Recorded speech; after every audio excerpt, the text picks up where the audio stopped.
Olá, seja muito bem-vindo, seja muito bem-vinda a mais um episódio desse nosso programa Advogando em Improbidade. Meu nome é professor Alexandre Mas e esse programa que é transmitido semanalmente, todas as sextas-feiras às 11 horas da manhã, ao vivo, tem o objetivo de estudar teses de defesa na ação de improbidade administrativa. Ou seja, tudo aquilo que pode ser dito para você advogar para alguém acusado de improbidade, alguém que esteja sendo processado por improbidade, esse que é um subnicho da advocacia de servidores muito próspero, um subnicho de alta rentabilidade. É por isso que nós debatemos aqui temas relacionados com a defesa em matéria de improbidade. Hoje nós vamos discutir a aplicação do princípio da insignificância nos atos ímprobos, ou, respondendo de outra forma, a pergunta: existiria improbidade de bagatela? Bom, antes da gente começar, eu tenho um recado muito importante. Estão abertas as inscrições para a Semana da Advocacia Tributária, que vai acontecer entre os dias 24 e 30, próximos dias agora, aqui de janeiro. É um evento 100% online gratuito em que eu vou te ensinar as 3 mais importantes oportunidades de negócio para a advocacia em tributário, começando do zero. Para se inscrever é muito simples, basta você clicar no link que está na minha bio ou no link que está aqui embaixo na descrição desse vídeo. Existe ou não improbidade de bagatela? Imagina um exemplo de um servidor público que leva para casa uma caneta da repartição. Ele se apropria desse bem e leva para casa, tira ali do patrimônio do poder público. Ele pode ser processado por improbidade? Veja, houve um enriquecimento ilícito do agente. Embora o valor de uma caneta seja bastante baixo, não há dúvida de que, incorporando ao patrimônio próprio, esse servidor teve um ganho efetivo em decorrência da conduta que ele praticou. Mas será que isso pode ensejar uma punição por improbidade administrativa? No direito penal, exatamente esse caso seria de aplicação da excludente de insignificância, chamado delito de bagatela, ou às vezes furto famélico, se o objetivo for o sujeito roubar para consumo próprio ou da própria família. A discussão é se isso vale ou não para a lei de improbidade administrativa. Bem, tradicionalmente a Lei 8429, em sua redação original, que vem lá de 1992, não estabelece patamares mínimos, a partir dos quais a lesão pode ser considerada um ato ilícito, um ato punível. O que está bem claro agora, principalmente pelas mudanças impostas pela Lei 14.230, é que num ato como esse, a gente precisaria identificar o dolo do agente. Não existe mais a figura da improbidade culposa. Entre as mais de 100 normas que foram modificadas na lei de improbidade no ano de 2021, se encontra essa, que exige a intenção do agente público na prática da conduta como requisito de punibilidade do ato ilícito. E o interessante é que a Lei 14.230, ela acrescentou 2 dispositivos que tangenciam o assunto da improbidade de bagatela. 2 novidades que não havia na redação original da Lei de Improbidade. A primeira novidade consta do artigo 11, parágrafo 4º, com redação dada pela nova lei. Diz assim: quanto aos atos de improbidade que atentam contra princípios da administração, o artigo 11, parágrafo 4º, com nova redação, diz, abre aspas, os atos de improbidade de que trata esse artigo, os que causam violação de princípios, exigem lesividade relevante ao bem jurídico tutelado para serem passíveis de sancionamento e independem do reconhecimento da produção de dano ao erário ou de enriquecimento ilícito dos agentes públicos. Então aqui nós já temos um dispositivo para alicerçar a nossa defesa se o cliente for acusado de improbidade, mais uma improbidade de irrelevante potencial lesivo ao patrimônio público. Quando o dispositivo fala que os atos de improbidade exigem uma lesividade relevante, aqui nós já podemos invocar essa norma na defesa do servidor, que no exemplo que eu dei levou para casa uma caneta da repartição pública, porque isso não traria uma lesividade relevante. Mas é preciso tomar um cuidado, porque esse parágrafo 4º, ele está inserido no artigo 11, que trata apenas de um dos 3 tipos de atos ímprobos. Não há dúvida de que para o artigo 11, os atos que violam princípios precisa ter uma lesividade expressiva. Por exemplo, eu não posso considerar ímprobo um ato de publicação do nome de um servidor público com um erro de grafia. Ainda que quem tenha publicado manifeste a intenção de realizar ali uma brincadeira com o servidor, então, por exemplo, ele chama Otávio e colocam Octávio, ou acrescentam um apelido dentro da publicação, não há dúvida de que há uma ilegalidade. Aí os atos administrativos, eles têm que ser praticados com todas as informações de interesse público relevantes e corretas no conteúdo, na formalização desse ato. Agora, uma mera irregularidade como essa, que é a grafia errada do nome do servidor, às vezes vai ser inserido o número de matrícula desse servidor, RG, CPF, e alguma mudança é feita para realizar ali intencionalmente uma brincadeira com o servidor. Imagina que ao publicar o número de CPF desse servidor no Diário Oficial, alguém faça a gracinha de colocar números 24 seguidos, um depois do outro, fazendo uma insinuação, uma brincadeira de mau gosto com isso. É, em tese, um ato de improbidade, mas ele não é punível porque a lesão ao interesse público, num caso como esse, é uma lesão de baixo potencial. É claro que é possível entrar com uma ação civil de reparação de dano, eventualmente até uma ação penal, mas para fins de improbidade, o artigo 11, parágrafo 4º, ele afasta a punição num caso como esse.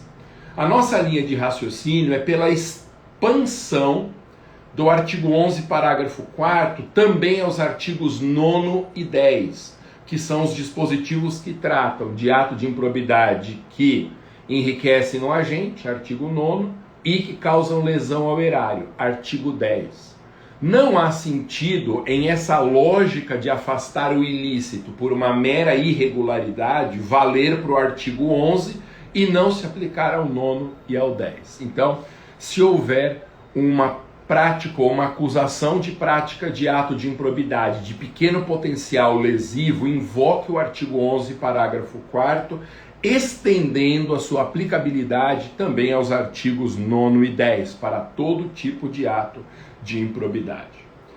Fora o artigo 14, parágrafo 4º, existe uma novidade também, outra na lei de improbidade, que está no artigo 12, parágrafo 5º, que diz assim: no caso de atos de menor ofensa aos bens jurídicos, abre aspas, a sanção limitar-se-á à aplicação de multa, sem prejuízo do ressarcimento do dano e da perda dos valores obtidos, quando for o caso, nos termos do caput desse artigo. Então veja que coisa curiosa, em um dispositivo a lei diz que não haverá punibilidade se a lesividade ao interesse público for uma lesividade baixa.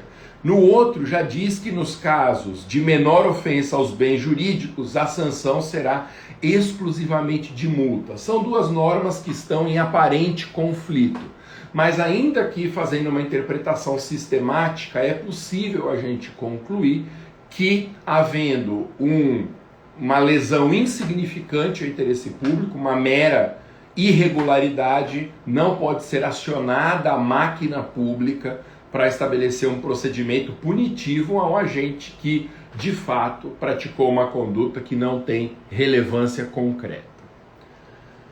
Bom, o STJ, antes da mudança da lei de improbidade, tem uma orientação muito clara a respeito do afastamento do princípio da insignificância nos casos de improbidade administrativa. O STJ, num julgamento clássico do recurso especial 892-818, origem Rio Grande do Sul, afastou a aplicação do princípio da insignificância na prática de atos de improbidade. O caso que gerou essa decisão envolvia o uso de um carro oficial e da força de trabalho de 3 servidores municipais para transportar móveis particulares do chefe de gabinete da prefeitura municipal. Perceba, esse é outro caso muito interessante. Por uma única vez, um servidor público com poderes de chefia requisitou a ajuda de 2 ou 3 servidores públicos, pegou a viatura, o carro oficial, e foi transportar móveis no interesse privado dele. Esse é um ato de improbidade que, em tese, causa enriquecimento do agente, porque ainda que momentaneamente ele se beneficia de bens públicos e de servidores públicos para um proveito próprio. Existe também uma lesão mínima ao erário, que é a questão do combustível que foi gasto, mas basicamente há um enriquecimento pequeno, mas real, em relação ao patrimônio do agente público. Nesse caso específico, o STJ confirmou a punição aplicada a esse servidor, dizendo que não há aplicação do princípio da insignificância nos atos de improbidade. O tribunal entendeu que os atos de improbidade, ou neles, está em jogo a moralidade administrativa. Cito um trecho aqui do acórdão, abre aspas, não se admitindo que haja apenas um pouco de ofensa, sendo incabível o julgamento basear-se exclusivamente na ótica econômica. O que o STJ fez aqui? Ele passou a entender que num caso como esse há uma violação ao artigo 11 pelo princípio da moralidade e não uma incidência do artigo 9º do enriquecimento ilícito, porque de fato o enriquecimento é de um valor desprezível, mas como envolve violação de um princípio, não entra em pauta a discussão do valor envolvido. Essa orientação é muito clara do STJ, lembrando que o STJ é o Tribunal de Brasília que trata dos casos de improbidade. É muito raro que um caso de improbidade chegue ao STF, porque nós temos apenas uma pequena norma de apoio à improbidade dentro da Constituição. As questões de improbidade administrativa, elas apenas de forma indireta ou muito excepcional, elas tocam no tema da improbidade. Há um dispositivo lá, o artigo 37, parágrafo 4º, que é um dispositivo que manda o legislador criar a lei de improbidade. Então é um comando dirigido ao legislador, essa lei já foi criada, então o dispositivo constitucional ele perdeu a utilidade concreta. Então só se apoiando nele é que é possível levar ao STF uma discussão constitucional sobre a improbidade administrativa, de modo que essa orientação do STJ, afastando o princípio da insignificância, é ela que preside a solução jurisprudencial para a matéria. Mas há um ponto nesse julgado do STJ que é uma pequena brecha para deixar de incidir essa orientação do tribunal. O próprio STJ, no julgamento de um outro recurso especial, ele dá uma temperada na sua orientação jurisprudencial. Estabelece um temperamento no sentido de criar exceções a essa regra de que não há improbidade de bagatela. O que diz o STJ? Ele diz que a lei de improbidade não deve ser aplicada para punir meras irregularidades administrativas, erros toleráveis ou transgressões disciplinares. Essa orientação consta do julgamento de um outro RESP, que é o RESP 1.245.622. Então, nós podemos extrair dessa segunda orientação do STJ 3 situações em que o tribunal diz que não é improbidade.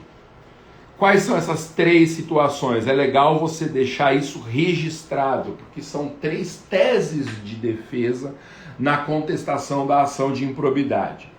Primeiro, a lei de improbidade não se aplica a meras irregularidades. Como eu disse no caso do erro de inserção do nome ou do número de documentação de algum servidor em diário oficial. Segundo, erros toleráveis.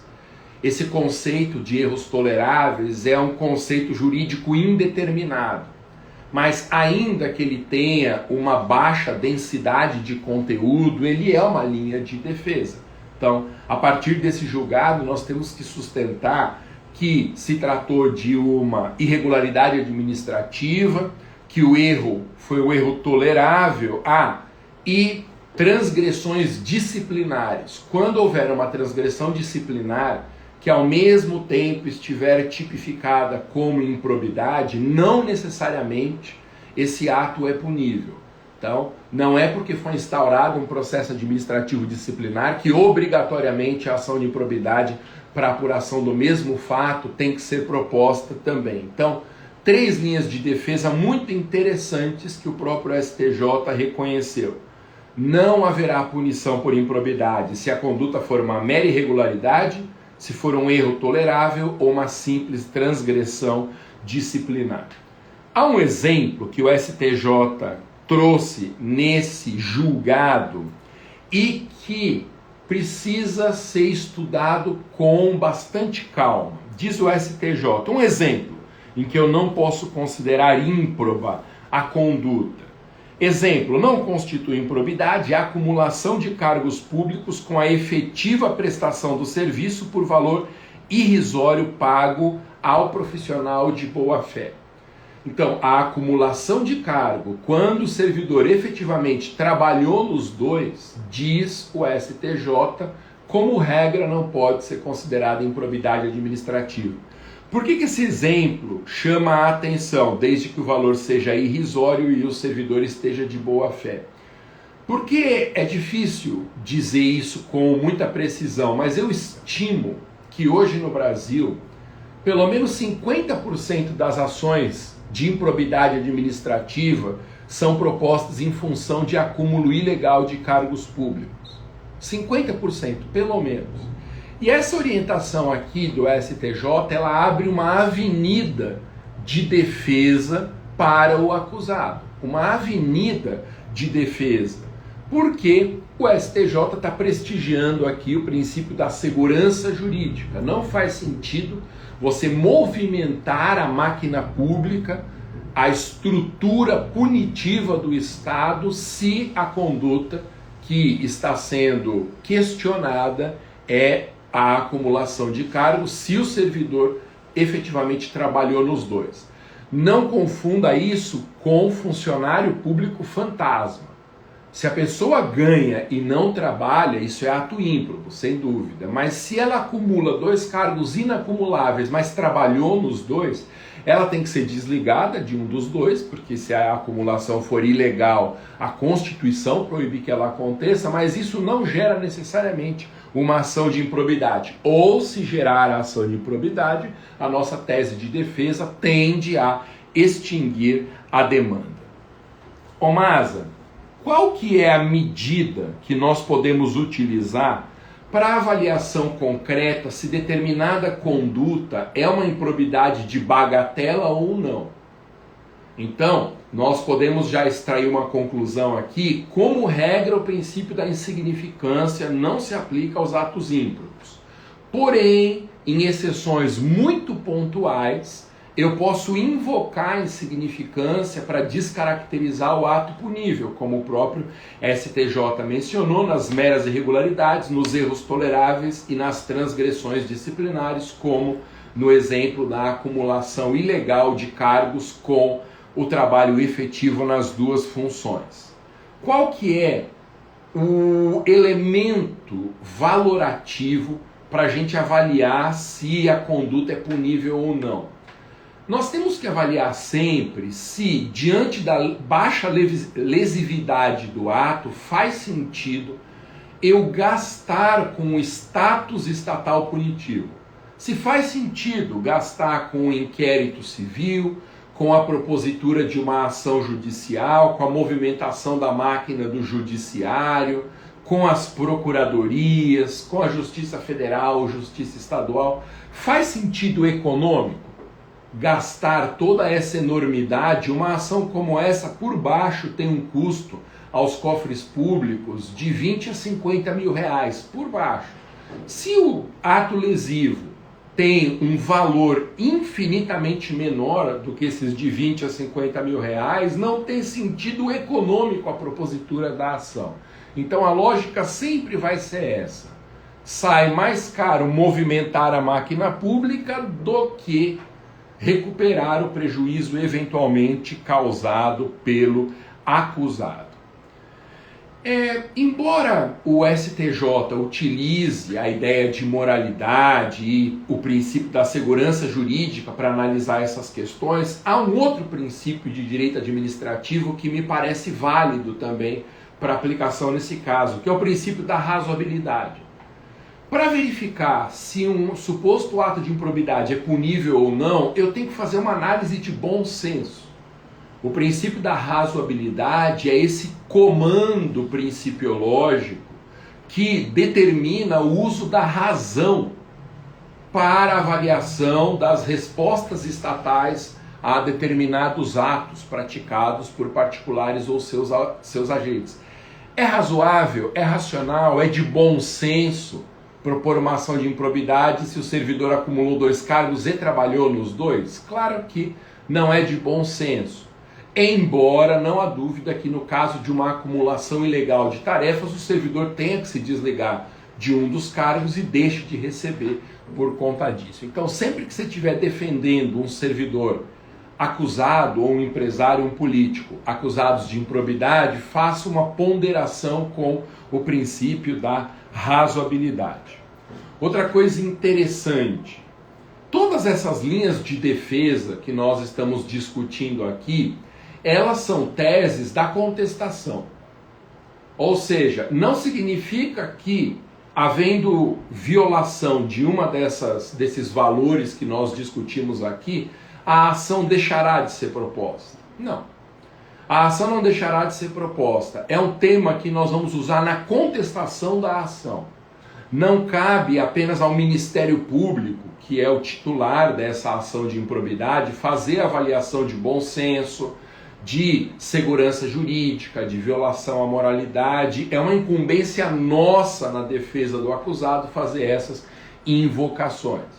Ô Maza, mas se tem uma violação a precedentes do STJ, essa ação não deveria deixar de ser proposta? Sim, deveria, mas lembra que o Ministério Público ele cumpre o papel dele propondo a ação.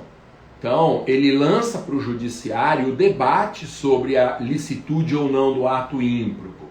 Nós é que temos a incumbência de invocar na contestação essa tese de defesa para afastar o caráter ilícito da acusação. Esse mesmo raciocínio de aplicação de todas essas exceções vale para os atos de improbidade que atentam contra princípios, vale para as condutas do artigo 11. E eu vou dar um exemplo. O Estatuto Federal do Servidor Público, ele tem uma proibição estabelecida nos artigos 116 e 117 de manifestações de apreço ou desapreço dentro da repartição pública. É um ato punível, é um ato infracional, portanto, se o servidor comparecer à repartição pública com uma camisa de propaganda a determinado candidato ou uma camiseta que faça uma manifestação de apreço ou desapreço ao presidente da República, a um potencial candidato à presidência, ao governador, ao prefeito, tudo isso é proibido. O serviço público é o reino da impessoalidade. E não cabe ao servidor público, no exercício da função, violar essa impessoalidade com manifestações sobre suas preferências políticas pessoais. Mas existe um caso em que há uma manifestação de apreço também, só que o potencial lesivo é praticamente nenhum. Imagina um servidor que vá com uma camisa de futebol trabalhar, camisa do clube para o qual ele torce. Embora já tenha havido instauração de processo disciplinar, eu conheci um caso assim, numa hipótese como essa, numa clara perseguição da chefia, que esperou durante décadas que o servidor cometesse um deslize. Esse servidor, ele era mal visto pela chefia, ele apareceu com uma camisa de clube de futebol e foi instaurado o processo administrativo disciplinar, invocando a proibição de manifestação de apreço dentro da repartição.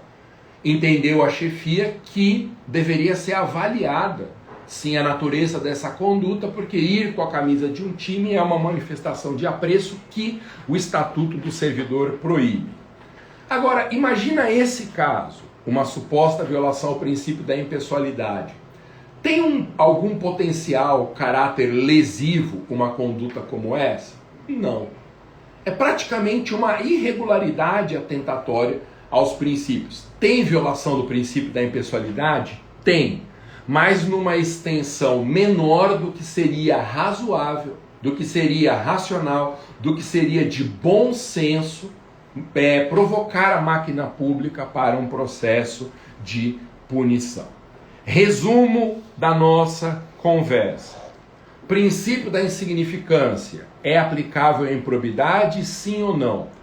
Como regra, não se aplica, porque na jurisprudência do STJ é o interesse público que está sendo violado, e sendo violado o interesse público, não cabe ao servidor público fazer uma avaliação de lesividade ou não. Porém, em exceções identificadas pelo próprio STJ como meras irregularidades, erros toleráveis, transgressões disciplinares, nós podemos sim invocar o princípio da insignificância para afastar as sanções da lei de improbidade, especialmente quando a violação ao bem público em questão for de um impacto tão baixo que não justifique movimentar a máquina pública para a instauração de um processo punitivo. Um último comentário sobre isso.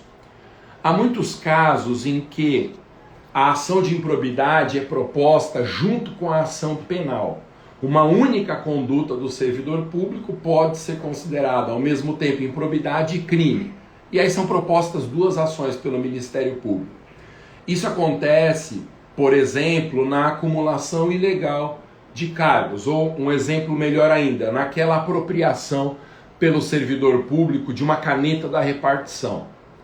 É possível ser proposta a ação penal, eu não sei o tipo correto para esse caso, imagino que seja uma apropriação indébita, mas uma apropriação indevida, né? Mas eu não arrisco aqui a bater o martelo porque eu não sou especialista em direito penal. Mas se pela mesma conduta for aberto um processo crime, um processo de improbidade, sendo o servidor absolvido no processo crime, ele tem que ser absolvido no processo de improbidade também. Lembrando que uma das 100 mudanças na Lei 8429, promovidas pela nova Lei 14.230 de 2021, é essa, tá? Uma das mudanças mais significativas, além da prescrição intercorrente, da exigência de dolo, é que qualquer absolvição agora na esfera penal repercute na esfera administrativa, obrigando também a absolvição na ação de improbidade.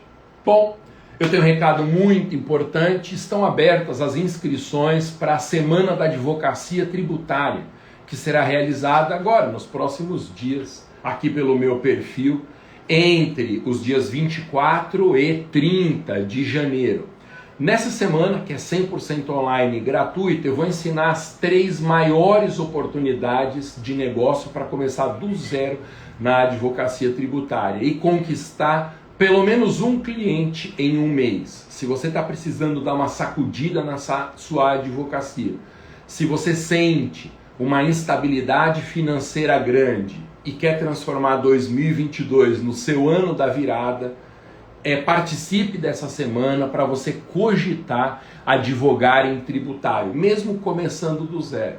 Tem muitas vantagens da gente advogar em tributário, entre elas que a advocacia tributária é o segundo nicho de maior repercussão econômica, de maior resposta financeira aos advogados. E não sou eu quem está dizendo isso, o portal Cato, que é o maior portal brasileiro de empregabilidade, diz que a advocacia tributária só perde em termos de remuneração para a advocacia em direito constitucional, que é uma advocacia pequena, é um nicho pouco expressivo, tá? Mas está à frente ainda de tributário. Na frente, portanto, a advocacia tributária do trabalhista, do penal, família e sucessões. Então, dê uma chacoalhada na sua advocacia, se inscreva gratuitamente nessa semana da advocacia tributária. Para se inscrever é muito fácil, basta você clicar no link que está na minha bio do Instagram ou no link que está aqui embaixo na descrição desse vídeo